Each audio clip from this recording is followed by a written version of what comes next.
नमस्कार दोस्तों। चार धाम यात्रा। चार धाम यात्रा सुनकर ही दोस्तों एक अलग सी हर्षोल्लास भर जाती है। फिर चाहे वो उत्तराखंड की हो या पूरे भारत की। उत्तराखंड के चारों धाम का एक अलग ही महत्व है और अनुभव है। यहाँ के चारों धाम जो पहाड़ों से ही शुरू होती है और पहाड़ों पे ही खत्म होती है।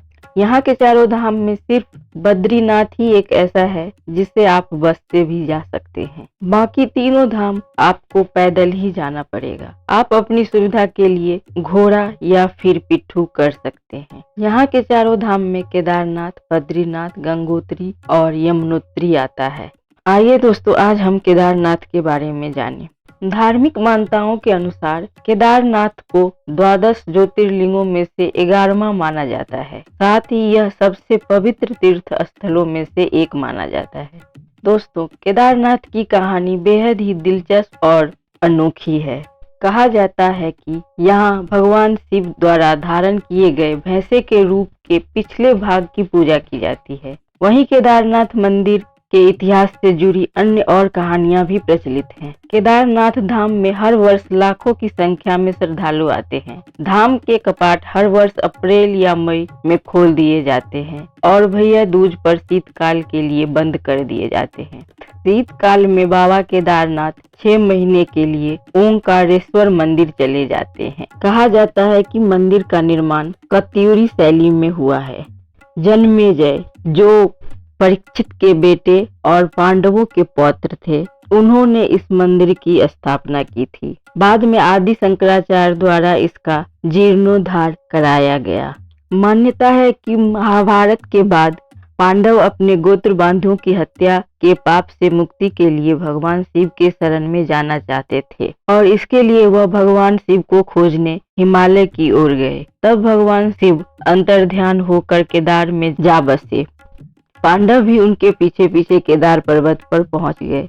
तब भगवान शिव ने पांडवों को आता देख भैंसे का रूप धारण कर लिया और पशुओं के बीच में चले गए। भगवान शिव के दर्शन पाने के लिए पांडवों ने भी एक योजना बनाई और भीम ने विशाल रूप धारण कर अपने दोनों पैरों को केदार पर्वत के दोनों ओर फैला दिया।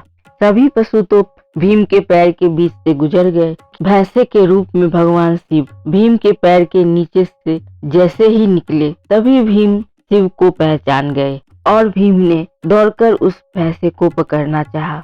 तभी वह भैंसा धरती में समाने लगा। तब भीम ने भैंसे का पिछला भाग कसकर पकड़ लिया। तब भगवान शिव पांडवों की भक्ति से प्रसन्न हुए और उन्हें दर्शन देकर पाप से मुक्त कर दिया। कहा जाता है कि तभी से भगवान शिव की यहाँ से भैंसे की पीठ की आकृति के रूप में पूजा जाता है। मान्यता है कि इस भैंसे का मुख नेपाल में निकलता है, जहाँ भगवान शिव की पूजा पशुपति के रूप में की जाती है। यह भी कहा जाता है कि हिमालय के केदार पर्वत पर भगवान विष्णु के अवतार तपस्वी नर और नारायण ऋषि ने तपस्या की थी। उनकी आराधना से प्रसन्न होकर भगवान शिव प्रकट हुए थे, जिसके बाद नर और नारायण ऋषि ने भगवान शिव से ज्योतिर्लिंग के रूप में सदा वास करने का वर प्राप्त किया था। अगर आपको ये वीडियो पसंद आया हो तो इसे लाइक कीजिए और अपने जानने वालों के साथ शेयर कीजिए। साथ ही चैनल को सब्सक्राइब करना और बेल आइकन को दबाना न भूलें। अगर दोस्तों आपके पास कोई सवाल या सुझाव हो तो कमेंट सेक्शन में बताना न भूलें। धन्यवाद।